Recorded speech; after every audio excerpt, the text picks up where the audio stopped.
नमस्कार। सेमीफाइनल जो 5 राज्यों का चुनाव है उसे माना जा रहा है। 24 में फाइनल होगा लोकसभा का चुनाव और ये चुनाव देश के भाग्य का निर्धारण करने वाले हैं। देश केवल जमीन का टुकड़ा नहीं होता है या उसमें कोई भीड़ एक जगह पे वो देश नहीं होता है। देश की पहचान, उसकी संस्कृति, उसकी भाषा, उसका अपना रुतबा क्या है, उसका पूरा विश्व में कैसा स्थान है, चाहे खेल हो, चाहे अर्थ हो, राजनीति हो, सैन्य शक्ति हो, इन बहुत सारी चीज़ों से मिलके किसी देश का आकलन किया जाता है।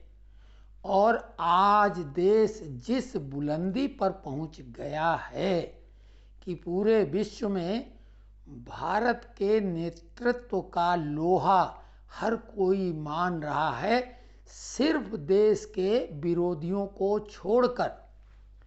और विदेशों में भी वही जो आतंक या कुछ इस तरह के लोग हैं जो जैसे राक्षस प्रवृत्ति के लोग हुआ करते थे कि जिन्हें कोई भी शुभ और अच्छा कार्य अच्छा नहीं लगता है, विध्वंसक प्रवृत्ति के होते हैं। कुछ लड़के मोहल्ले में होते हैं ना, स्ट्रीट लाइट के बल्ब फोड़ने वाले, किसी की खिड़की के कांच फोड़ने वाले। तो इस मनोवृत्ति के लोगों को ही वर्तमान सरकार की उपलब्धियां नज़र नहीं आ रही हैं। अब रही बात कि मैं अभी आपसे मुखातिब हूँ एक पत्रकार की हैसियत से, सोशल मीडिया का पत्रकार। आप लोगों ने इस चैनल को इतनी ऊंचाई तक तो पहुंचा ही दिया है कि जिस ऊंचाई पर पहुंचने के लिए लोग तरसते हैं। तो आप सभी का बहुत बहुत वंदन, अभिनंदन, साधुवाद। लेकिन हम अपनी बात साफ गोई से रखते हैं, बिना किसी दबाव के। कहने को लोग ये बोलते हैं कि ना हम पक्ष में हैं, ना विपक्ष में हैं, निष्पक्ष में हैं। बिल्कुल नहीं। पाला खिंचा हुआ है, सत्य और असत्य, नीति और अनीति, देश हित और देश का अहित, दो बातें हैं। हम हमेशा देश हित, राष्ट्र हित, समाज हित के लिए आपके सामने आएंगे और अपने विचार रखेंगे। चूंकि वर्तमान सरकार, हो सकता कुछ उसमें कमियां हों अभी, क्योंकि इतने बड़े बड़े गड्ढे और खाई ये खोद चुके थे कि पहले उसे पूरा करना और फिर उसके बाद कुछ विकास दिखाई दे, वो हालत था। लेकिन फिर भी केवल 9.5 वर्षों में ही मोदी सरकार ने वो चमत्कार किया, काम नहीं कि कोई भी क्षेत्र ऐसा नहीं है जहाँ पर विकास दिखाई ना देता हो। वो भी वैश्विक महामारी कोरोना काल के बाद लोग तरह तरह के रोना रोते हैं और अपनी उपलब्धियां बताते हैं कि नेहरू ने बांध बनवा दिए, आईआईटी, एम्स। अरे कुछ तो सरकार कर ही गई है ना। आप क्या सोचते थे कि नेहरू केवल चादर तान के सोते रहते? कुछ किया उन्होंने, लेकिन क्या इतना काफ़ी है? जब आज़ाद हुआ था भारत तथा कथित रूप से, हालांकि वो आज़ादी कैसी थी उसके बारे में कभी फिर चर्चा करेंगे, चाइना की स्थिति हमारे देश के मुकाबले में नगण्य थी। और उसके बाद 62 में जब युद्ध भी हुआ था तब भी भारत की आर्थिक स्थिति चाइना से बेहतर थी। लेकिन 62 का युद्ध भी भारत हार गया। किसकी नीति के कारण? भारत के वीर सैनिक जिन्होंने बिना कोई विशेष आयुध सामग्री के, हथियारों के चाइना का मुकाबला किया और चाइना के छक्के छुड़ा दिए। मेजर शैतान सिंह की बटालियन ने, मुट्ठी भर लोगों ने बिना हथियारों के ही 1400 चीनी सैनिकों को मार दिया था। ऐसी अद्भुत वीरता जिसका गुणगान चाइना भी करने लगा था। खैर वो बात पुरानी हो गई। बांध, आईआईटी, एम्स, ये उपलब्धि उनकी रही। लेकिन शिक्षा व्यवस्था सरकारी कैसी दी? आज तक जिस ढर्रे पे वो चल रही है कि कोई भी आदमी अपने बच्चे को केवल और केवल मजबूरी में सरकारी स्कूल में, प्राइमरी स्कूलों में पढ़ाता है। ये बात सत्य है। बेशक उनकी तनख्वाहें बहुत ज़्यादा हैं टीचरों की, लेकिन वो एक कल्चर ऐसा बना के गई है कांग्रेस कि सरकारी स्कूलों की पढ़ाई कैसी है ये किसी से छुपा नहीं है। हम आगे चल के उस पर भी सुझाव देंगे और बहुत ठोस सुझाव देंगे, क्योंकि हमें एक प्लेटफॉर्म मिल चुका है। अभी हम ये बता रहे हैं कि जिस समय ये बांध की बात कर रहे थे, उसी समय रिवर्स गारलैंड स्कीम, नदी जोड़ो परियोजना की बात की गई थी और कांग्रेसी सांसद के द्वारा ही अगर उस परियोजना पर काम किया जाता तो प्रतिवर्ष लाखों करोड़ रुपए का जान माल का नुकसान नहीं होता और सूखा भी, जो अभी सूखे से दिक्कत होती वो भी नहीं होती। लेकिन उस पर कोई काम नहीं किया, बांध दिखावे के लिए, क्योंकि बांध में कितना करप्शन होता है वो आप लोग भी, चूँकि आजकल बहुत संपर्क सूत्र बढ़िया है, किसी बांध में काम करने वाले अपने खास आदमी से पता करो कि किस हद तक करप्शन है बांध बनवाने में। और नेहरू सरकार तो बनते ही जीप घोटाला में आ गई। 62 का युद्ध भी क्यों हारे थे अब वो किसी से छुपा नहीं है। लेकिन चलिए इन बातों को भी छोड़ देते हैं। अब ये बताओ कि नेहरू ने तो बोला थी देश हमारी किसी से शत्रुता नहीं है, हमें सेना की आवश्यकता नहीं है। लेकिन ये बताइए कि ये माओवाद, नक्सलवाद, आतंकवाद ये फिर किसकी देन है? ये किसकी वजह से देश में पैदा हुआ? क्या कांग्रेस मुकर सकती है कि नक्सलवाद जो कि देश के लिए नासूर जैसा बना हुआ है? तो कांग्रेस ने जो किया, अच्छा मोदी या कोई भी व्यक्ति स्वीकारेगा, लेकिन अंग्रेजों ने कांग्रेस बनाई थी, उस नीति को कितना विस्तार दिया। अंग्रेजों की एक ही पॉलिसी थी, डिवाइड एंड रूल, बांटो और राज करो। कांग्रेस ने केवल हिंदू मुसलमान के नाम पर ही बंटवारा करके संतुष्टि हासिल नहीं की, क्योंकि अंग्रेज तो केवल हिंदू मुस्लिम करके बंटवारा किया, देश के टुकड़े भी करवा दिए। और वो इसलिए करवा दिए कि भारत उनके गिरेबान को पकड़ के जो यहाँ करतूत कर गए हैं उसका हिसाब किताब ना मांग ले, इसलिए आपस में लड़ाने के लिए उन्होंने ये सब हिंदू मुस्लिम करके बंटवारा करवाया था। तो लेकिन कांग्रेस ने तो जातियों उपजातियों के नाम पर किस हद तक बंटवारा कर दिया।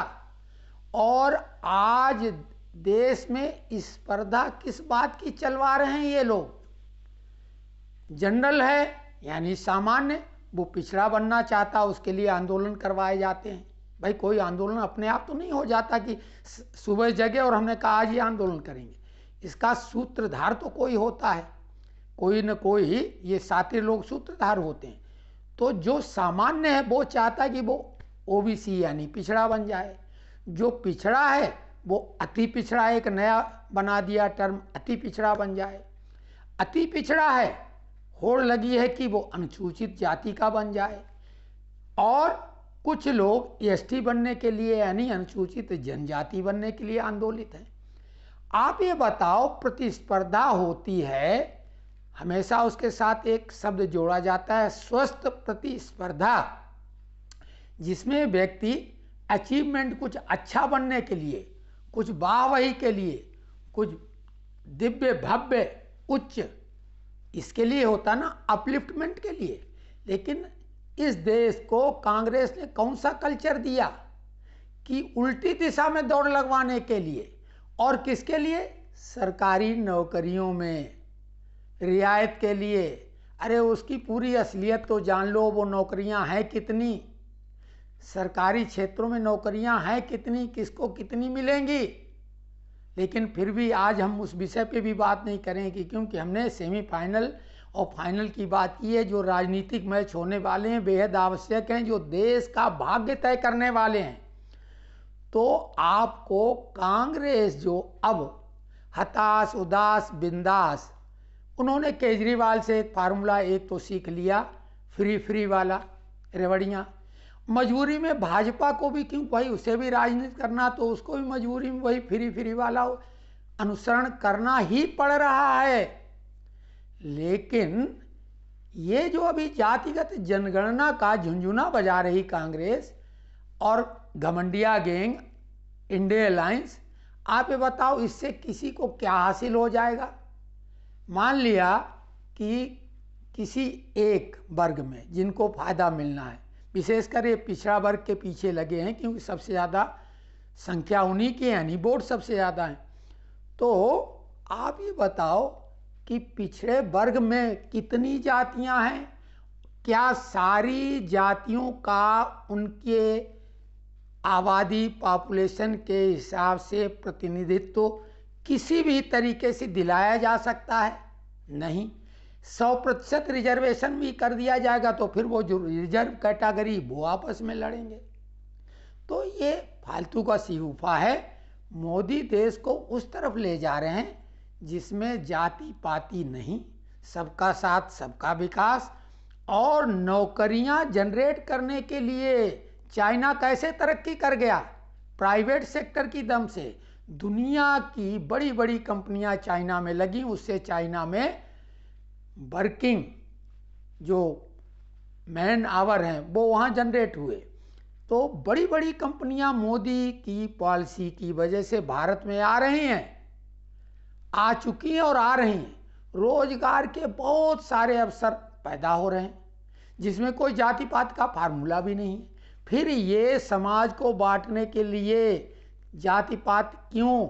और हम एक चुनौती देते हैं किसी भी नेता को और किसी भी पार्टी के नेता को, साइंटिस्ट, डॉक्टर, ज्योतिषाचार्य, भविष्यवक्ता, हम धीरेन्द्र कृष्ण शास्त्री के बारे में नहीं कहेंगे क्योंकि बजरंगबली की कृपा और हम भी उन्हीं के सेवक हैं।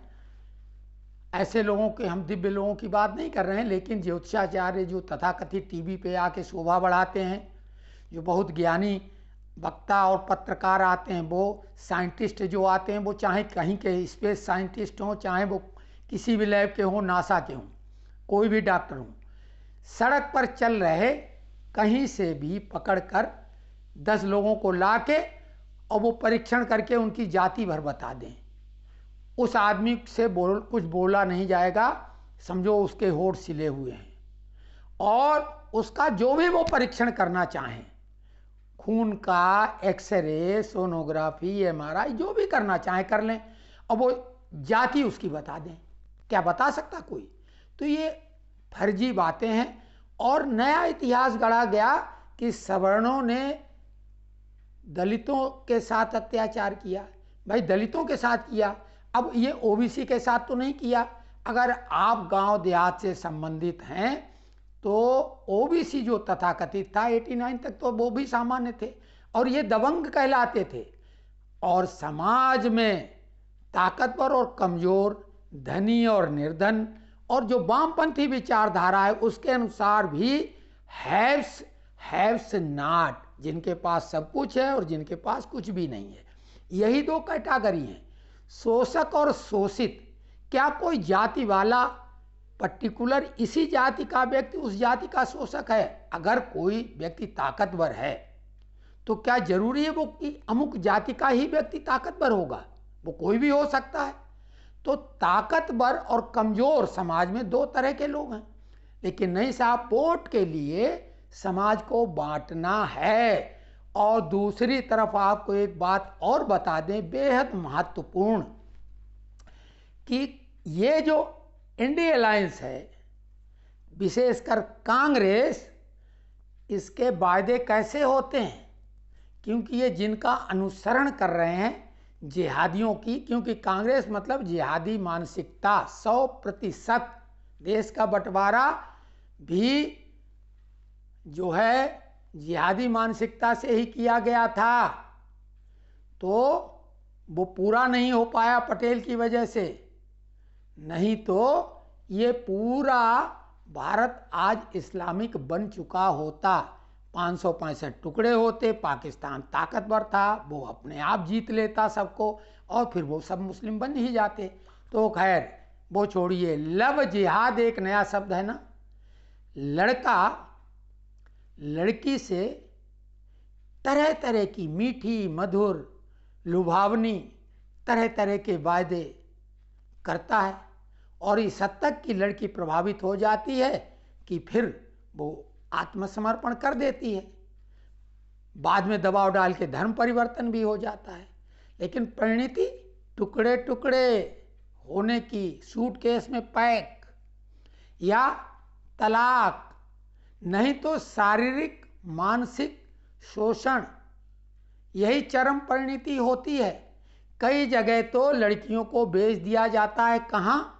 उनकी भी मंडी है, आप खुद समझदार हैं। तो कांग्रेस के वैसे ही वादे हैं जैसे कोई जिहादी लड़की से करता है। और आप चूंकि वोट डालने वाले मैच्योर्ड हैं, 18 साल से अधिक उम्र के हैं, और आप लड़की नहीं हैं, लड़कियां अमूमन भावुक होती हैं, आप मैच्योर्ड हैं, सबकी सुनो और करो अपने मन की। देश कौन है? इंडिया नाम रख लेने से नहीं कोई देश बन जाएगा। देश की संस्कृति, देश का जो माहौल है, यहाँ के संस्कार हैं, और देश को कौन आगे ले जाने की बात कर रहा है। और कहीं भी देश, यही अभी क्रिकेट मैच हुआ, बहुत खुश हो गए लोग, इंडिया हार गई क्योंकि नरेंद्र मोदी स्टेडियम में मैच चल रहा था। अब आप अनुमान लगा लो, खेल में पाकिस्तान का खुश होना स्वाभाविक है, हमारे जो शत्रु देश हैं उनका खुश होना, ऑस्ट्रेलिया का खुश होना ठीक है। लेकिन इस देश में अगर कोई व्यक्ति उस हार में खुशी मना रहा है तो दो ही लोग हो सकते हैं, या तो देश विरोधी मानसिकता के लोग, या सट्टेबाज जो जिन्होंने सट्टा लगा के जीता है। तीसरा लोग क्यों खुश हो रहे थे? और तरह तरह की ऐसी हल्की बातें, घटिया बातें, घटिया आदमी ही घटिया बात कर सकता है ना। अब ये तरह तरह के जो बात करते हैं कि तेल महंगा है, दुनिया में सस्ता है। अरे जनाब, यूपीए सरकार 1.44 लाख करोड़, लगभग 1.5 लाख करोड़ के ऑयल बॉन्ड इशू करके आपको तेल दे रही थी कम रेट में। लेकिन वो बॉन्ड किसके लिए इशू किए गए? आने वाली सरकारें भुगतान करेंगे। उन्हें तो लगता था हम खा पी चुके हैं इतना कि सरकार में आना तो मुश्किल है, लेकिन ट्राई कर लेते हैं, विपक्ष में ही बैठे हैं। क्योंकि अब आप यहाँ की राजनीति देख लो कि मालूम है कि अमूमन ये आदमी करप्ट है, लेकिन फिर भी सिस्टम ऐसा बना हुआ, न्यायपालिका ऐसी है कि बच्चा मुकदमा लड़ता है और बूढ़ा भी हो जाता, फैसला नहीं आ पाता। दूसरी तरफ रात में भी कोर्ट खुल जाता है। ये कौन सा कानून है? बताते कानून सबके लिए बराबर है। भाई ये बता दें सीजेआई महोदय, महामहिम, कि ये कानून सबके लिए कैसे बराबर? एक तरफ एक आदमी की अपील अपील अपील, इसी के केस पता नहीं कैसे कैसे लगातार सुनते ही रहते हैं। दूसरी तरफ एक आदमी बंद है, राष्ट्रपति महोदया ने खुद कहा था कि भाई जो बंद हैं और जिनका कोई सुनने वाला नहीं, खोज खबर उनकी ले, उनको तो जेल से छोड़ो। लेकिन चूंकि गरीब हैं, उनके पास कपिल सिब्बल जैसे वकील नहीं हैं।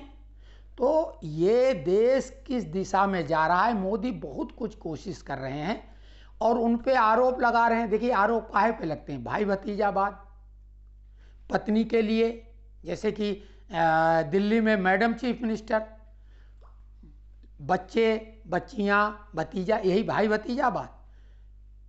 अब आप ये बताइए, मोदी एक पैसे के लिए अपने भाइयों की मदद की, भतीजे की मदद की, भतीजियों की मदद की। योगी भाई भतीजा, माँ बाप, मतलब आप कल्पना करो इन लोगों के मुंह में, जिसको देहाती भाषा में कहते हैं कीड़े पड़ने चाहिए, ऐसे नालायकों को, जो ऐसे दिव्य पुरुषों पे जो रात दिन जनता की सेवा में रत हैं, उनके ऊपर ऐसे मिथ्या आरोप लगाते हैं। मतलब आप खुद सोचो। और जो जिसको बोलते हैं व्हाट्सएप यूनिवर्सिटी, मतलब व्हाट्सएप यूनिवर्सिटी केवल व्हाट्सएप नहीं, सोशल मीडिया वाला, कई लोग उसको व्हाट्सएप यूनिवर्सिटी, तरह तरह के ऐसे मनगढ़ंत आरोप, और कई लोग उन पर भरोसा कर लेते हैं। तो अद्भुत बातें ये हैं। कुल मिला के इन जिहादी मानसिकता वाले लोगों से बचना है और ये लुभावने जो वायदे करते हैं इसकी परिणति कैसे होती है लव जिहाद में, वही वोटरों के साथ बाद में होती रही है। और हमने INDIA और NDA, ध्यान दो, INDA और NDA के बारे में 2-3 वीडियो बना के डाले हैं। शुरुआती दौर में, बिल्कुल प्रारंभिक रूप से जब इंडिया का गठन हुआ था तथाकथित, तो हम उनमें से 2 वीडियो लिंक में डालेंगे। कितने? 2। और आप देखेंगे उस शुरुआती दौर में हमारा विश्लेषण कैसा था। अब हम अपनी तारीफ खुद करें तो अच्छा तो नहीं लगता है, लेकिन वो वीडियो ज़रूर देखें। और इस चैलेंज के साथ बोल रहे हैं कि बहुत बड़े तोपचंद पत्रकार आते हैं ठेके पे ज्ञान बटोरने वाले, उन मूर्खों को वो दिखाओ। और अगर पूरे जन्म में वैसा विश्लेषण कभी उन्होंने किया हो, किसी भी पत्रकार ने, हम सारे पत्रकारों को बोल रहे हैं, तो आप हमारे कमेंट्स बॉक्स में लिखें। और चैलेंज है कि अभी तक वैसा उन्होंने किसी ने भी, तमाम टीवी चैनल, सोशल मीडिया के प्लेटफॉर्म पे जो भी हैं तोपचंद लोग, हमारे सिर्फ हम 2 वीडियो लिंक में डालेंगे। वैसे तो आप हमारे चैनल पे अगर जाके चाहेंगे तो हमारे कोई भी वीडियो देखें, उसमें हमारा हित नहीं झलकेगा। हम अपने हित के लिए इस मंच का इस्तेमाल नहीं कर रहे हैं। अभी भी हमारे पास इतने सब्सक्राइबर हो गए हैं कि जितनी ज़रूरत है मोनेटाइज की उससे डबल से ज़्यादा हो गए हैं, फिर भी हमने चैनल को अभी मोनेटाइज ही नहीं किया है, क्योंकि हमें पैसे कमाने की कोई ललक नहीं है।